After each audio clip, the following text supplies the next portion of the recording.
Kita kembali sekali lagi setelah kita berehat sejenak. Dan kali ini kita akan bawa perspektif yang berbeza. Okay, I bukan nak hentam mana-mana generasi, tapi kadang-kadang generasi baru sekarang ni kan dah level masuk ke alam pekerjaan kan. Setengah daripada mereka yang baru je masuk ke alam pekerjaan, kadang-kadang tu mereka membawa masalah di tempat pekerjaan. Haze selalu tanya, generasi mereka yang mendidik mereka sebelum itu, you all ajar apa? Panas. Memang ramai orang tak puas hati bila Haze cakap macam tu. Gen X buat apa? Boomers buat apa? Sampai anak-anak korang jadi macam ni dan lemah macam ni. Dan kita akan bawa angle ni untuk bawa perspektif daripada seorang ibu. Dan dia adalah KOL, influencer. You suka ke gelarkan diri tu sebagai influencer? No, I tak suka. I panggil content creator lah. More tu sebab kadang-kadang pun I pun panggil orang influencer juga. So macam influencer, did you really influence people? Like Who, me? No. Orang lain lah. Tak, I pun tak rasa influence people lah. I content creator. Dah, betul. Kan. Oh, by the way, ini namanya Mami Matt. Mami Hello. Matt ni, waktu Haze dapat brief daripada team podcast ni, dia dapat tulis apa nama betul you? Mas Idayu. Mas Idayu. Kita seram. Ya. Kita Rotan ni YTJT. Ada dapat Mami happy. Dia tu. Kalau dia I surrender lah.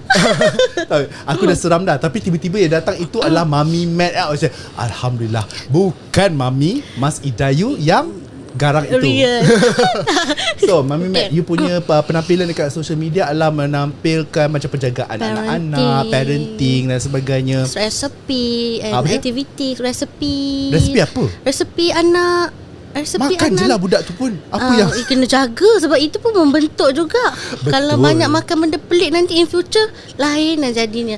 It come from you are what you eat gitu. You are what you eat. Okay, so sampai resepi budak-budak pun. I memang buat macam tu lah.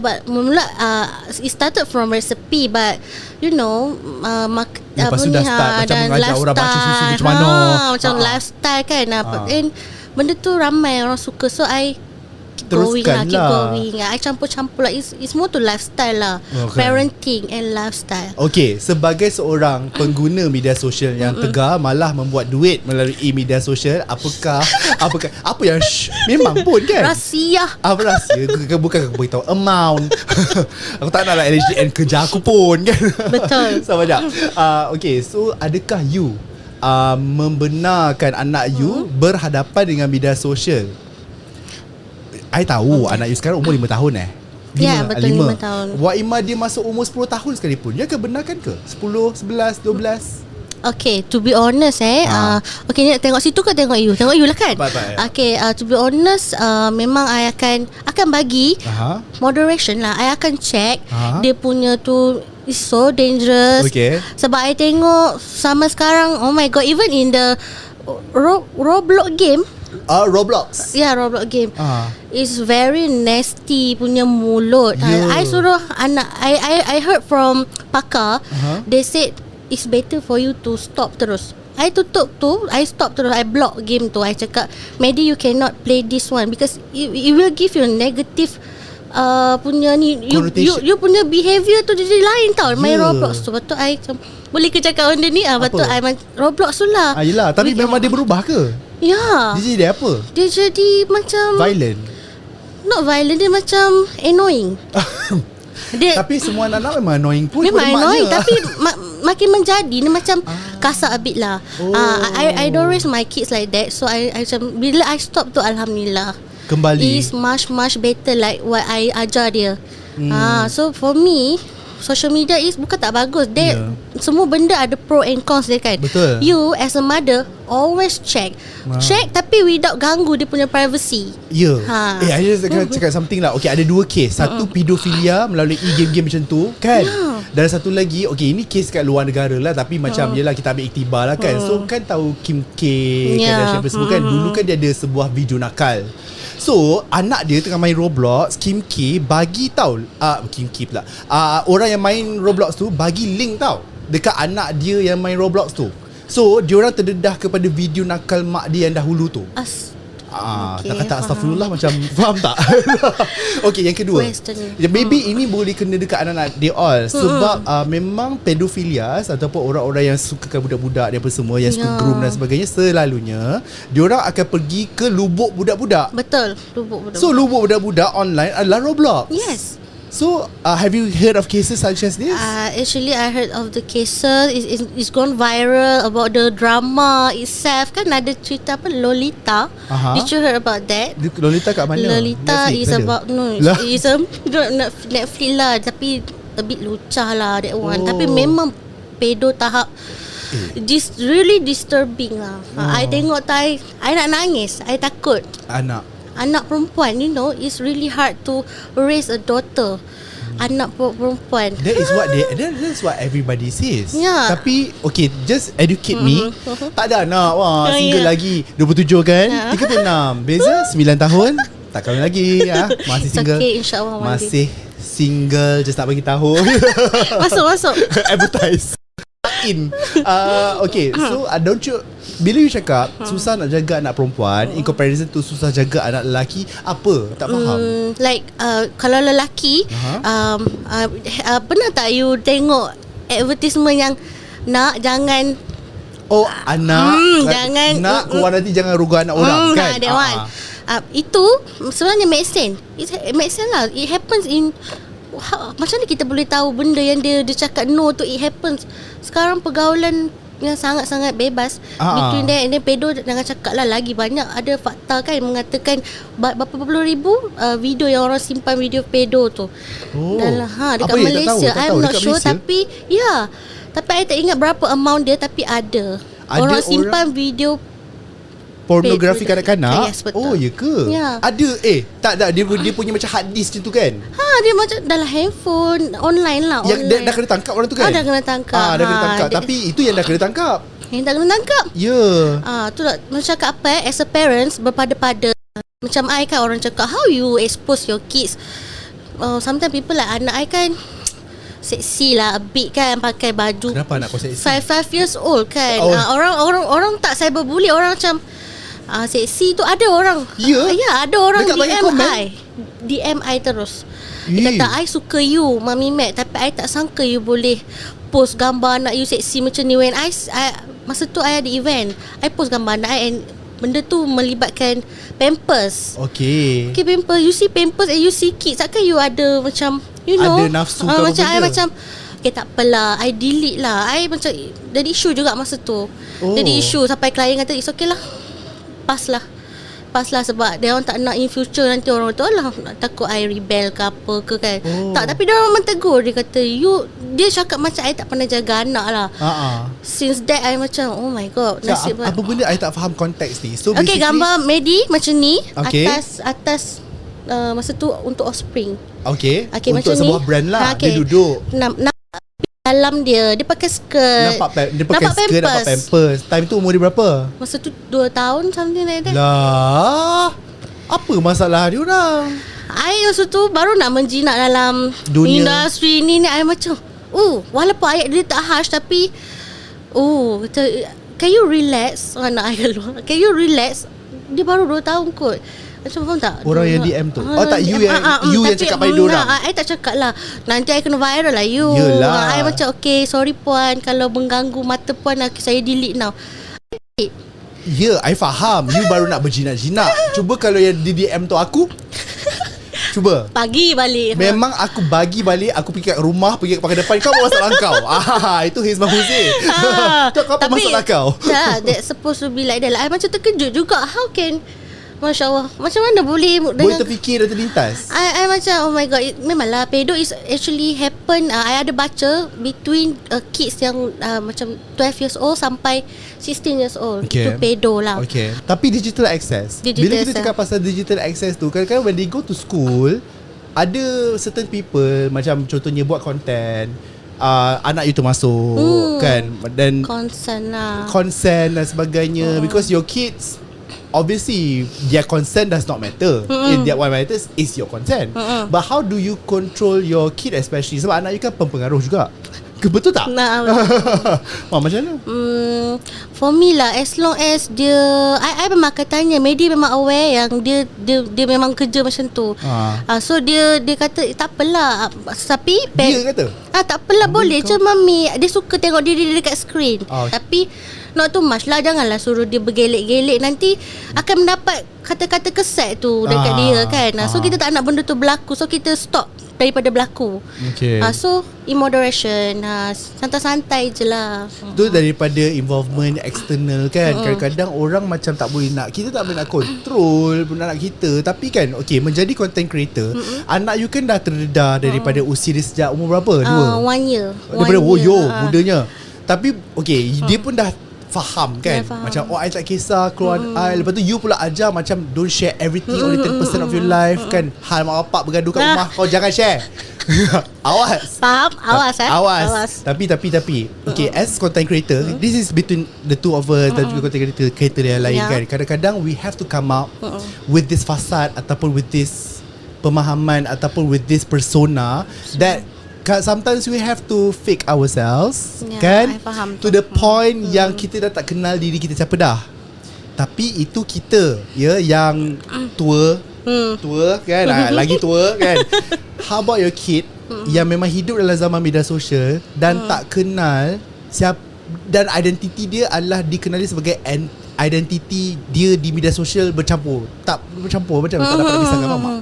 How For me lah, masa I baca point tu, I macam oh my god, the apa ni, topik ni berat sebenarnya untuk anak kita lagi. The era of media social, everything is social media kan. Betul kan? Anak you tu, I takut bila dia membesar nanti, dia takut dia normalize benda tu. I ada baca benda tu adalah apa benda tu? Okay lah, this is TikTok. On TikTok is generally, I tak tahu siapa generasi yang terkini komen like I want this, macam luca-luca, sedap ni kalau ni budak.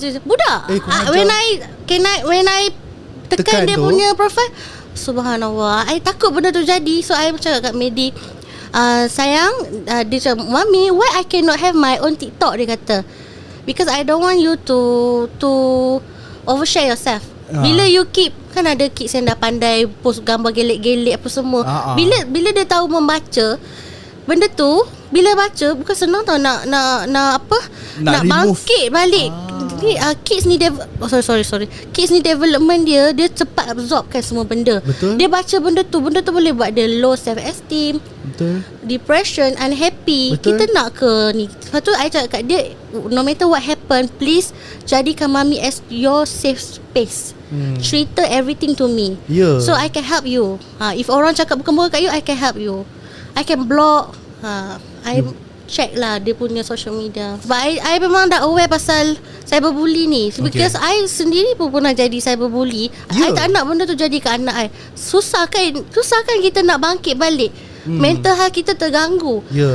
Kita punya self esteem apa lagi, macam kita akan rasa macam, kenapa aku ni tu self esteem kita low gila. Masa awal-awal tu self esteem I yelah, tapi aku pula jenis manusia ketegak. So how which era did you come from? Dan anak you sekarang dah tak macam tu tau. Different. Diorang takkan tahu macam mana nak hidup tanpa media sosial. How do you come back from that? Macam I mention tadi, I memang tak bagi. Bukan tak bagi in moderation. I bagi, tapi berpada-pada. Dia memang dia minta kan. Dia minta I takkan bagi, sebab I sendiri ada Instagram form 5. Kenapa I nak kena bagi dia awal? Nanti mami dah tua, you ambil lah IG mami tu. Jangan terlalu cepat.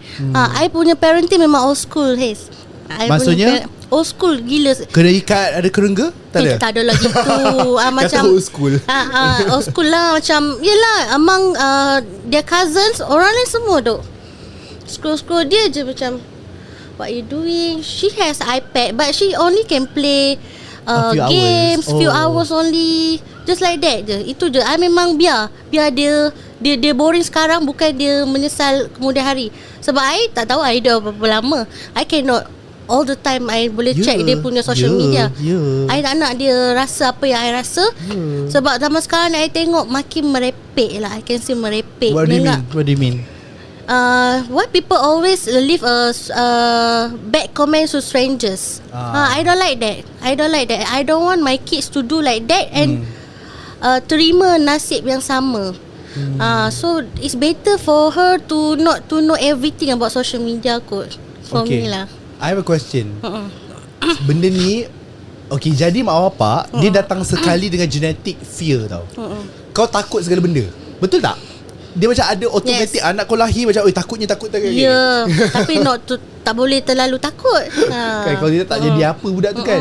Soalan Haze adalah, what is your biggest fear bila membesarkan anak with regards to having with social media in the picture? Apa your biggest fear? Biggest fear tu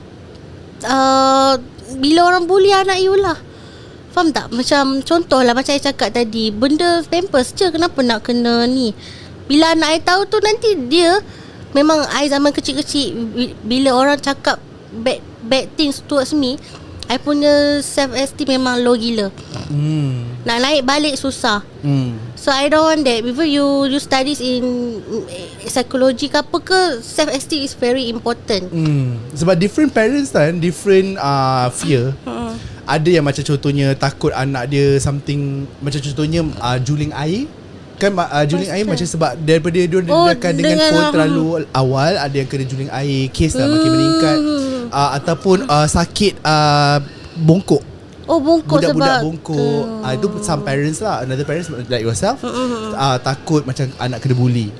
Betul. Why is it very important for you untuk anak you tak kena bully on social media? Why is it so important? I say this so many times sebab I pun kena bully. So I perasaan tu sakit. You akan anxiety tau. Bila anxiety you unhappy, semua kerja tak jadi nanti. So it's better for you not to read kata nasty comments from people or from your friends or apa ke. Tell me jangan bagi orang buat macam tu. I tak nak. Benda tu memang bagi I, cyberbully ni is really teruk. Orang macam cyberbully je, you boleh balas balik. Masalahnya budak tu budak. Itu budak. Itu you punya development dulu, kecil-kecil dulu you membesar. Kalau orang buat macam tu kan, you mesti sedih. You sedih kan? Sedih kan? Kita bagi orang tua ni pun terkesan kan. Ini kan budak. Development dia orang tak perlukan semua benda tu. Dan in your opinion, how do you count, how okay, tapi you dah bagi tahu dah. You control anak you control the cyberbully tu dari kepada anak tu by you controlling the access. Betul. I faham benda tu. Namun my next question is, sampai bila you nak bubble wrap your kid? Itu untuk sorry, soalan I susah sikit. Okay, I like the question actually. Macam I cakap kan, maksud you sampai bila I nak kawal benda tu kan? I just give awareness untuk anak I lah. Sampai bila you think? Biar je sekali any cerita sensasi apa keluar pasal cyberbully, I just Medi, I memang macam tu. I macam apa-apa je macam, Medi, you don't do like this, okay? It will harm people. It will this. Oh, she will ask me, Mommy, it's not okay right to say like that to people. I say, yes, you cannot do like that. Orang kata apa? Positivity in daily routine. It's really membentuk anak you tau. I keep practice this since anak I boleh cakap 1 year 3 months sampai sekarang. Okay ya. I bagi you ruang untuk cerita, bagi tahu kepada mak bapak dekat luar sana. And a very important, just one very important thing that you need to tell them. Okay, as a parent itself, when it comes to cyberbully, you as a parents kena tunjuk contoh yang baik untuk anak you. Exactly. Thank you. Oh my God. Because when you contoh lah, kan I bagi contoh, because I pernah jadi mangsa cyberbully. Anak you akan tengok apa you buat. Betul tak? Anak you dah, kenapa? Anak you dah dapat awareness, tapi dia pelik kenapa mak dia berperangai macam tu. We cannot do like that lah. That's why be kind. Don't leave harsh or bad things to strangers. You have to be kind to real life and also in the social media. You tak kenal orang tu. You bayangkan lah you cakap something harsh, you tak dapat minta maaf dengan orang tu, macam mana you nak cari dia? Dia dah mati. Ya, siapa yang dah mati? Siapa-siapa lah kalau dah terbati. Tak, okay, just the point over here adalah, which is a very good point. Macam kalau you all nak anak you all jadi orang, kenapa you all tidak menjadi orang dahulu? Kenapa jadi hypocrite? Betul. Dan hakikatnya you guys think that people on social media adalah like for example lah, influencer je, artis je, celebrity je. Tapi hakikatnya whenever you leave your prints all over dekat bahagian komen, you also are user generated content creator. Betul. You yourself are content creator. Dan bila mana you all meninggalkan benda tu, let's say kau dah mati kan, lepas budak tu dah besar, terjumpa pula komen engkau dekat dalam artikel, contohnya artis-artis mana yang seksi, arwah bapa aku komen macam tu dahulu. Betul. So apa yang you cakap tu sangat legit. Dan thank you so much sebab kita mendengar pendapat daripada Mami Nat tentang macam mana nak besarkan anak dalam this situation yang sangat confusing ni. Very confusing. Very confusing. And very scary ya. Scary. I berat hati sebenarnya. Tapi hari-hari doa je lah yang mampu. Kita tak boleh nak kawal anak kita setiap masa. Nanti dia orang rimas, mami aku ni tak percaya aku ke? We need to give trust. Dah lah tiba another drama. Everything I cakap in moderation. We kena be kind. Lepas tu pula kita kena be kind. And especially be kind online. Kalau tidak nanti kan susah lah. Be kind online guys. We see you. Sambung selepas ini, berehat seketika sebab iklan nak masuk, sebab kita nak buat duit. Okay, next guest adalah